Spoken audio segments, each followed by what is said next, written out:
तर Nissan sir एवढ्या घाईमध्ये बोलवलं काय कारण आहे? अरे सर नवीन स्टॉक आलाय, कमी काय बोलता? किलोमीटर कमी प्राइस. काय बोलता? येस, टिगोर कितीला देतोय? 4,75,000 2018 ची ऑटोमॅटिक. चला 2018 ची गाडी 4,75,000 Tata Tigor free style sir. 2018 ची पेट्रोल मॅन्युअल 5 लाखाला. चला इटिओस क्रॉस 2015 ची एटिओस क्रॉस पेट्रोल मॅन्युअल 20,000 किलोमीटर 4.5 लाखाला. एक क्विड आहे सर बजेट मध्ये. 2017 ची 8,000 किलोमीटर 8,000 फक्त.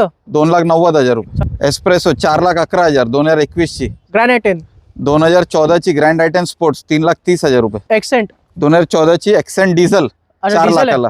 चला डिझेल गाडी 4 लाखात. 2014 ची गाडी आहे एक्सेंट बोल्ट टाटा. 2015 ची Tata bolt diesel single owner 4 लाखाला. 2017 ची टियागो पेट्रोल ऑटोमॅटिक 4.5 लाखाला. 2017 ची Baleno alpha automatic petrol okay 16,000 kilometre आता फक्त 16. 6,25,000. चला, 2013 ची एटिओस पेट्रोल 3.5 लाखाला. 2012 ची i20 sports petrol manual single 34,000 kilometre 3 लाखाला.